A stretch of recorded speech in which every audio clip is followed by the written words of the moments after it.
When I gave my life to the Lord, I was a stripper, and I made a decision to completely change my life. I had no idea where to go to church, what to do, how to dress, and one day I was sitting out at a coffee shop, and some girls were walking around, and they were telling everybody about their church. Well, I was so excited. I thought, this is going to be it. This is going to tell me where I can go. Maybe they'll be my friends. And instead, they took one look at me and the way I was dressed and how I looked and gave me a dirty look and passed me over. I was going into 4th grade, and that summer my parents sat me down and told me that they were getting a divorce. And I remember being blown away by that. And then on top of that, we showed up at church over the next few weeks, and I just remember feeling this difference there, that we weren't supposed to be there. Like, you know, we had divorce slapped around our chest. And for me, it made me feel like there was something wrong with me. I trusted Christ when I was in high school. Decided to go to Bible college so I could figure out some of the answers to my questions as far as the Bible and God and making that work practically. During my senior year, I really felt like instead of getting answers and getting help with some of my questions, I got rejected, in so much as even the college president calling me out in one of the classes and basically saying, if you still have questions this late in the game, you just don't get it. I grew up in a church for 20 years, and when I went to college, I made a few mistakes and got pregnant out of wedlock. I knew there would be trouble, I knew there would be gossip, but I never expected a phone call from the pastor asking me to resign my membership.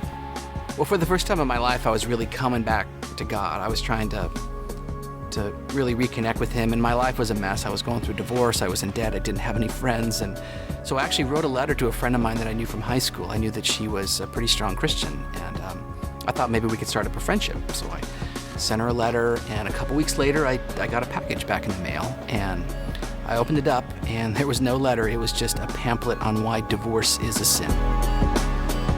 Well, I struggled with same-sex attraction all my life, and being a Christian and brought up in a Christian home, Christian school, I had difficulties dealing with it, and went to my pastor because I knew there was some kind of issue with me and that I had some problems, and instead of receiving the spiritual guidance, I received, hatred. And I was condemned, and I was asked to leave the church. There came a point in my marriage where things got really rocky. I made a decision to trust the people at the church and start telling them about what was happening.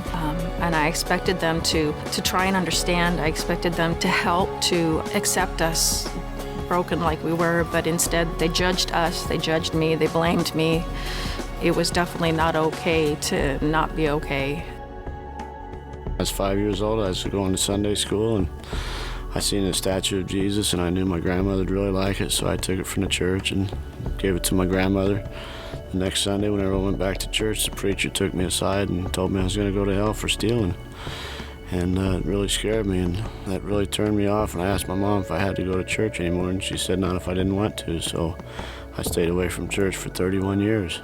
And I pretty much went to hell for the next 31 years.